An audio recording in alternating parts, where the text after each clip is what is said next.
us. Today discuss topic of human blood circulatory system. हमने किसकी बात करी? Blood circulatory system. हम सबसे पहले हमने पढ़ा है सिस्टम कैसे चेंज होगा, ठीक है. फिर हम पढ़ के डाइजेस्टिव सिस्टम वाला. अब हमने थर्ड सिस्टम डिस्कस करना है, वो है हमारे पास ब्लड सर्कुलेटरी सिस्टम, ठीक है. तो हम जानते हैं कि हमारी बॉडी पे जो है ना वो एक सर्कुलेटरी सिस्टम से ब्लड कहते हैं, और इसका काम क्या है? ब्लड का मूव करना पूरी बॉडी में. ब्लड सर्कुलेटरी सिस्टम किसे कहते हैं? ब्लड पूरी बॉडी में जो सर्कुलेट कर रहा है, this is called blood circulatory system. इसका फायदा क्या है? आप पता होना चाहिए कि हमारे जो ब्लड है 99% फंक्शन हमारी बॉडी का ब्लड है, बिकॉज हमारे न्यूट्रिएंट्स जो होता है ना वो ब्लड के थ्रू मूव करता है एक जगह से दूसरी जगह. अगर आपकी बॉडी में ब्लड कम हो गया या ब्लड नहीं है, आपकी पूरी बॉडी के अंदर न्यूट्रिएंट पहुंचना बहुत मुश्किल हो जाएगा, ठीक है. तो हमारी पूरी बॉडी के अंदर जो न्यूट्रिएंट कैरी आउट कर रहा होता है ब्लड कर रहा होता है, ठीक है. हम अगर जो भी फंक्शन परफॉर्म करें उसके एनर्जी चाहिए, तो एनर्जी का जो एक सोर्स है वो ब्लड है, ठीक है. जिसके वजह से कहते हैं सर्कुलेटरी सिस्टम, ठीक है, क्योंकि ये एक सर्कुलर के अंदर मूव करता है, वेसल्स के अंदर मूव करता है, ठीक है. ओपनली मूव नहीं करता, ये उसके अंदर वेसल्स के अंदर होता है, ठीक है. आर्टरीज के अंदर हो या वेन्स के अंदर हो या कैपिलरीज के अंदर हो, ये भी के अंदर रहता है, बाहर नहीं करता, लेकिन के अंदर रहता है. This is called blood circulatory system, ठीक है. तो अगर हम इसके इंट्रोडक्शन की बात करें ना, तो कहते हैं हमारी बॉडी के अंदर ना दो ट्रांसपोर्ट सिस्टम है. वो स्टार्ट यहाँ से कहते हैं ट्रांसपोर्ट सिस्टम से. वो कहते हैं जो ट्रांसपोर्ट सिस्टम है उसके जो की मेन टू पार्ट्स हैं, की मेन टू पार्ट्स हैं. एक है उसमें हमारे पास सर्कुलेटरी सिस्टम,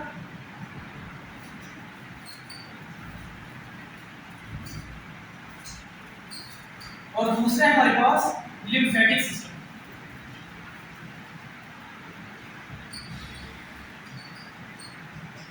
दो सिस्टम है जो कि जिनको अगर दूसरे वर्ड में हम यूज करें तो हम इसे ट्रांसपोर्ट सिस्टम को भी कह सकते हैं, क्योंकि अगर ट्रांसपोर्ट करना होता है मटेरियल, ठीक है, कोई भी मटेरियल है, न्यूट्रिएंट्स हैं या ऑक्सीजन है, इस तरह की चीजें, तो ट्रांसपोर्ट करना है, इसलिए कहते हैं कि ट्रांसपोर्ट सिस्टम है. मैंने आपको एक बताया था, इसका दूसरा बता दिया लिम्फेटिक सिस्टम, ठीक है. हम डिस्कस करते हैं दोनों देखिए बेसिकली. आप इसके सिंपल एग्जांपल हमारे पास इसका से ये देखिए ना, ये हमारे पास लेट्स सी जो है ना वो एक ट्यूब है, वेसल्स है, ठीक है. इस वेसल्स का अंदर मैं कहता हूं इसमें ब्लड फ्लो करना है. क्या फ्लो करना है? ब्लड रिमूव करना है. तो ऑब्वियसली क्या करेगा? ब्लड इस वेसल्स के थ्रू मूव करेगा, और मूव करके जाएगा कहां पे? ये टिश्यू की हम कहते हैं, हमारी पूरी बॉडी में जो टिश्यू है उनको मिलता है ब्लड. किसको मिलता है? टिश्यू के पास जाएगा या किसी ऑर्गन के पास जाएगा. हम सिंपल कहते हैं टिश्यू के पास जाएगा. ब्लड क्या करेगा? वो ट्यूब्स के थ्रू मूव करेगा, वेसल्स के थ्रू मूव करेगा, और मूव करके कहां पे जाएगा? टिश्यूज के पास जाएगा, ठीक है. This is called circulatory system. Circulatory system का फंक्शन होता है कि ब्लड जो है वो मेन वेसल से मूव करे और मूव करके वो टिश्यूज के पास पहुंच जाए. ये जो है इसका फंक्शन है सर्कुलेटरी सिस्टम. लेकिन इसके पास लिम्फेटिक सिस्टम कहां पे यूज होगा? लिम्फेटिक सिस्टम बड़ा यूज होगा. वो कहता है कि ये जो टिश्यू है इसके अंदर जो फ्लूइड होगा, पानी होगा, ठीक है, इसके अंदर ऑब्वियसली क्या होगा? फ्लूइड मौजूद होगा, ठीक है. एक तो हम इसे ब्लड में पोर करवा रहे हैं, दूसरी बात इस टिश्यू के अंदर कुछ फ्लूइड होता है, ठीक है. वो फ्लूइड जब इसमें ब्लड आएगा ना वो बाहर निकल जाएगा. वो क्या होगा? वो दूसरी वेसल्स के थ्रू यहां से क्या हो जाएगा? लीव कर जाएगा. एक और वेसल निकलेगी यहां टिश्यू से, ठीक है. वो जो एक्स्ट्रा इसमें फ्लूइड होगा वो दूसरी वेसल के थ्रू क्या करेगा? लीव करेगा. और ये जो बेटा लीव कर रहा है इसे हम कहते हैं कि लीव करवा रहा है लिम्फेटिक सिस्टम. इसका हम यूज करते हैं वर्ड लिम्फेटिक. क्या कहते हैं इसे? Lymphatic system. जो बेटा एक्स्ट्रा फ्लूइड को यहां से अंदर से लीव करवाएगा उसे हम कहेंगे लिम्फेटिक सिस्टम. एक हम ऑब्जर्व करते हैं, सपोज करते हैं यहां पे जो है ये फ्लूइड बाहर नहीं निकल रहा, इसी का रहता है, ठीक है. लिम्फेटिक सिस्टम किसी तरह से क्या हो गया? फेल हो गया. तो फिर क्या होगा? फिर सिंपल सी बात है, ये जो टिश्यू है ना वो क्या करेगा? वो स्वेल करेगा. क्या करेगा? स्वेलिंग होना स्टार्ट हो जाएगा. क्यों स्वेलिंग हुई? बिकॉज़ जो लिम्फेटिक सिस्टम का फंक्शन था जिसने फ्लूइड बाहर निकाला वही फेल हो गया. अब ये फ्लूइड नहीं बाहर नहीं आएगा, ये टिश्यूज के अंदर स्वेलिंग. हम देखते हैं हमारे टिश्यू में स्वेलिंग होती है. उसकी रीजन क्या होती है? अगर हमारा लिम्फेटिक सिस्टम काम नहीं करता जब लिमिट, तो वहां पे फ्लूइड ऐड होता रहता है और एंटी अनलेस को क्या बना देता है? स्वेलिंग कॉज कर देता है, ठीक है. तो जब वो काम करता है तो ये स्वेलिंग आहिस्ता आहिस्ता जो है वो बीमारी होती है, जिसको हम लिम्फेटिक सिस्टम, ठीक है. दोनों में आपने डिफरेंस लग रहे हैं. जो फ्लूइड एक्स्ट्रा फ्लूइड को लीव करवाता है, ठीक है, लिम्फेटिक सिस्टम जो ब्लड को इंटर करवाता है किस कलर टिश्यूज तक पहुंचाता है, जिसमें होता है सर्कुलेटरी सिस्टम, ठीक है. अब हम बात करेंगे कि हमारे सर्कुलेटरी सिस्टम के कितने कंपोनेंट्स हैं. कंपोनेंट्स की बात करेंगे, मेन कंपोनेंट्स कौन से हैं। आपको क्या है, तीन कंपोनेंट्स लिखे हो बेटा, एक लिखा ब्लड का कंपोनेंट ब्लड ही आ गया, दूसरा कंपोनेंट बेटा उन्होंने बताया हार्ट, और थर्ड कंपोनेंट बेटा उसमें लिखा हुआ है ब्लड वेसल्स। सर्कुलेटरी सिस्टम में तीन मेन कंपोनेंट्स हैं, ठीक है। अगर उसके अंदर ब्लड है तो सर्कुलेटरी सिस्टम में, अगर उसके पास हार्ट है तो सर्कुलेटरी सिस्टम में, अगर वहां ब्लड वेसल्स मौजूद हैं तो वो सर्कुलेटरी सिस्टम में, ठीक है। अगर इनमें से कोई एक भी मिस है तो सर्कुलेटरी सिस्टम नहीं बनेगा। इसलिए तीन मेन सिस्टम है, एक भी बाहर नहीं निकल सकता, ठीक है। ये तीनों ऐड होंगे तो वो सर्कुलेटरी सिस्टम बनेगा, ये उसके मेन कंपोनेंट्स हैं, ठीक है। इसी बात पड़ेगा। अब हम बात करेंगे ब्लड के मेन कंपोनेंट्स की, इसकी मेन कंपोनेंट्स ऑफ ब्लड। हम बात करेंगे ब्लड के components, blood and it's components. ये जो हमारे पास ये किसके कंपोनेंट्स हैं, सर्कुलेटरी सिस्टम, किसके हैं, सर्कुलेटरी सिस्टम, ठीक है। और वो आगे हम किसके कंपोनेंट की बात करें, ब्लड के कंपोनेंट्स की। वो आपको याद होना चाहिए बेटा कि ब्लड जो है सबसे पहले कौन सी बताई है, ये एक कनेक्टिव टिश्यू है। ब्लड क्या होता है, it is known as connective tissue. Connective tissue कहते हैं तो चीजों को कनेक्ट करे। आपको पता होना चाहिए ब्लड जो हमारी पूरी बॉडी को कनेक्ट करता है, ठीक है। पूरी ब्लड बॉडी को आपस में ऑर्गन्स को अटैच करते हैं, ठीक है। किसी से ब्लड ले रहे हैं, किसी को दे रहे हैं, तो ये उससे चल रहा है, इसे नोन एज कनेक्टिव टिश्यू। अगर कोई ऑर्गन एक से, अगर ब्लड एक तरह ऑर्गन्स को आपस में कनेक्ट करता है तो वो क्या होगा, कनेक्टिव टिश्यू। कनेक्टिव टिश्यू में जो आपस में कनेक्ट किए जाए तो ब्लड जो है ना बहुत सारे ऑर्गन्स को आपस में कनेक्ट कर देता है, इसे नोन एज कनेक्टिव टिश्यू। आप याद रखें। अब उसके बाद आप याद रखें ब्लड के फंक्शन कौन से क्या ये मतलब चीजें करता है, ठीक है।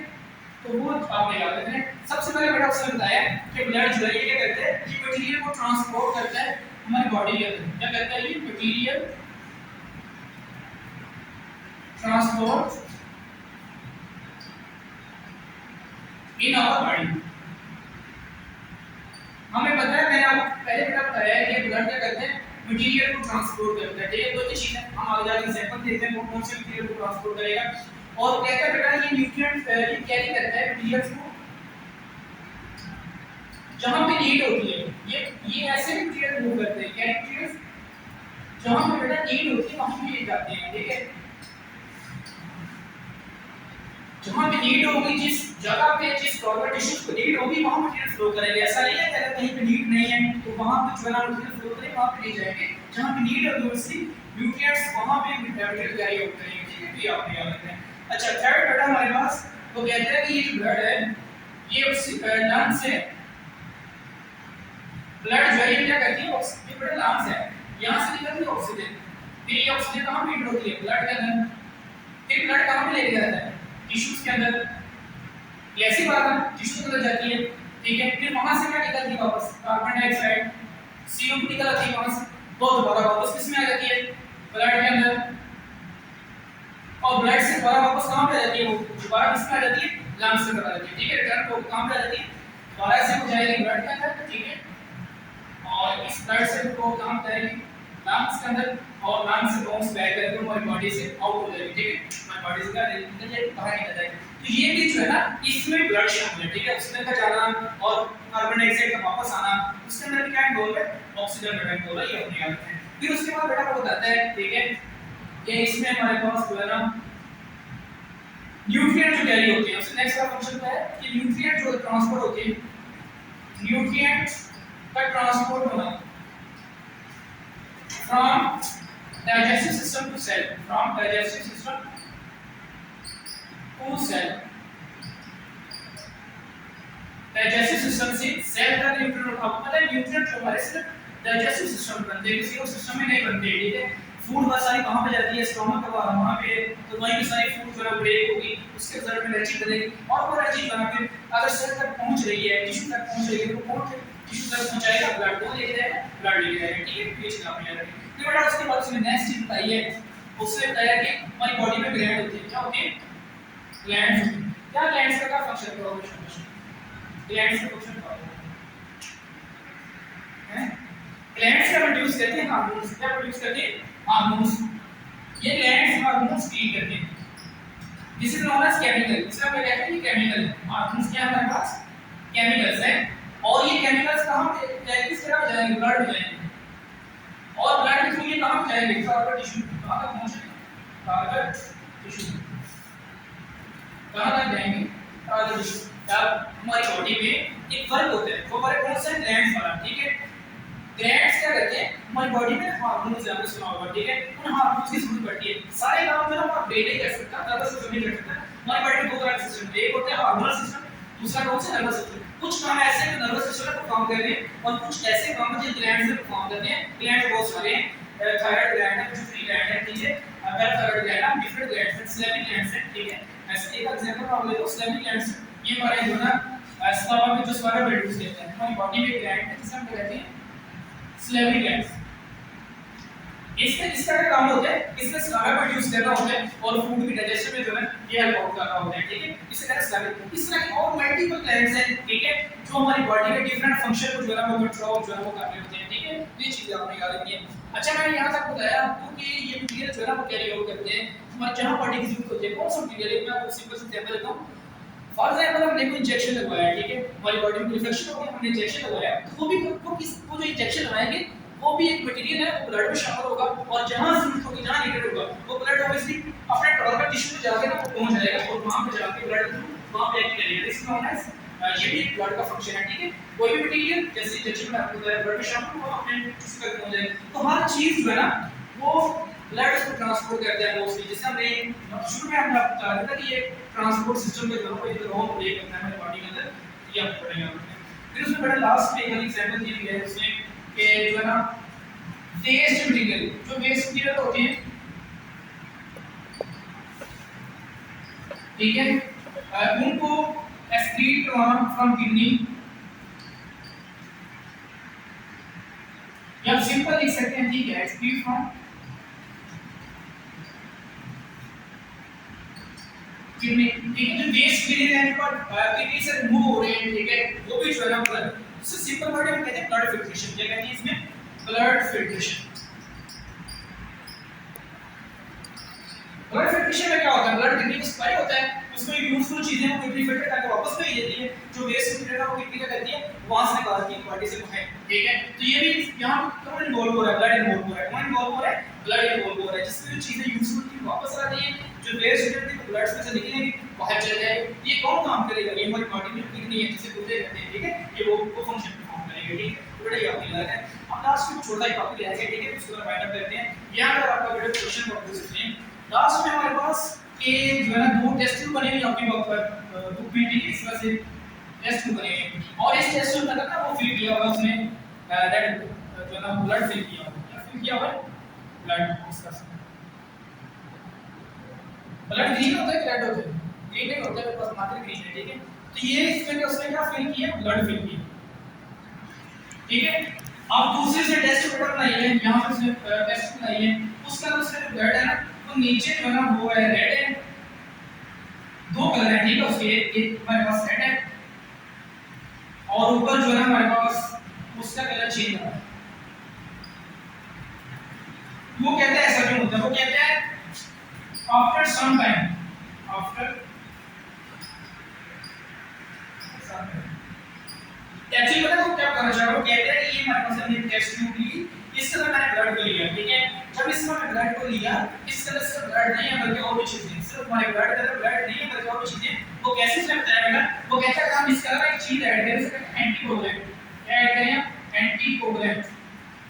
एंटीकोगुलेंट मटेरियल होता है, अगर आप ब्लड के अंदर उसे ऐड करें ना तो ब्लड का टेस्ट करने के लिए बेसिकली होता है, उसमें ऐड करें, साथ में इसका में जो है वो ऐड करना होता है एंटीकोगुलेंट ऐड करें, ठीक है। उसे कुछ टाइम में रखें तो हमारे पास क्या होगा, जो ब्लड का कलर है वो चेंज होगा, ठीक है। मतलब ब्लड का कुछ चीजें दिखेंगी, एक जो है ना में ब्लड का कलर दिखेगा रेड हो रहा है, दूसरा ऊपर में इसमें दो चीजें होती हैं, एक होती है रेड ब्लड सेल और दूसरा हमारे पास क्या होता है प्लाज्मा। क्या होता है, ब्लड के अंदर दो मेन चीजें होती हैं, ठीक है, सिर्फ ब्लड नहीं होता है बल्कि प्लाज्मा होता है, जो ऊपर अगर आप फिल्ट्रेशन देखेंगे तो प्लाज्मा जो नीचे आ रहा होते हैं वो रेड ब्लड सेल है, वो चीजें हमारे ब्लड के अंदर होती हैं रेड ब्लड सेल। तो ये हमें कैसे पता चला, उसने एक कोगुलेंट ऐड किया और कुछ टाइम केमिकल रखा उसमें फिल हो रहा है। अब लास्ट का एक चीज बतानी है, बस इसको फाइंड आउट करें कि हमारे पास हमारी बॉडी में ना जो ब्लड है ना अडल्ट के अंदर ब्लड किसका है अडल्ट है, ये कितना होता है, ये 5 लीटर होता है, कितना होता है 5 लीटर। मेरी और आपकी सभी बॉडी के अंदर जो ब्लड होता है कितना होता है 5 लीटर, एक एडल्ट के अंदर 5 लीटर जो है वो खून होता है, ये अपने होता है। दूसरी बात इसको फाइंड आउट करें, ये जो ब्लड होता है इसकी दो मेन चीजें, एक इसका अंदर आता है प्लाज्मा और बेटा एक इसके अंदर आते हैं सेल, ब्लड सेल। एक इसमें आते हैं ब्लड सेल, दूसरे इसमें क्या आता है प्लाज्मा। प्लाज्मा अगर आगे तीन चीजें आती हैं हमारी बॉडी में, प्लाज्मा जो है 55% है और ब्लड सेल कितने परसेंट है 45%। ब्लड सेल जो 45% है, प्लाज्मा कितना है 55%, 55 और 45 तो कितना बन जाता है 100% बन जाएगा, ठीक है। चीज अपने याद में अगर आप इसको मजीद ब्रेक करें, इसमें क्या आता है वाटर आता है, इसके अंदर जो है ना प्रोटीन आती है और इसके अंदर क्या आता है, और इसके अंदर आते हैं प्रोटीन के अलावा सॉल्ट कितना है, सॉल्ट, ठीक है सॉल्ट आते हैं, ठीक है ये चीज आते हैं। और वाटर जो है वो अपनी जगह पे क्या होता है 91% और ये 8% और ये समथिंग जो है वो हमारे पास 1% है ऑलमोस्ट ये, ठीक है ये चीज आपने याद रखनी। और अगर नीचे ब्लड सेल की बात करें, इसमें हमारे पास जो है ना वो जो व्हाइट ब्लड सेल होते हैं WBC एंड प्लेटलेट्स वो होते हैं ऑलमोस्ट 0.1% होते हैं, ऑलमोस्ट जो है 1% ही होते हैं। और जो रेड ब्लड सेल होते हैं RBC होते हैं 99% होते हैं 99%, ये आपने याद रखना है। मतलब 90% रेड RBC है, सिर्फ 1% जो है ना वो WBC और प्लेटलेट्स है, ठीक है। और ऊपर जो है ना वो वाटर हमारी बॉडी में बहुत ज्यादा है, आपको पता है प्रोटीन भी है, ठीक है, सॉल्ट और प्रोटीन है, ठीक है, ये ठीक है चलो।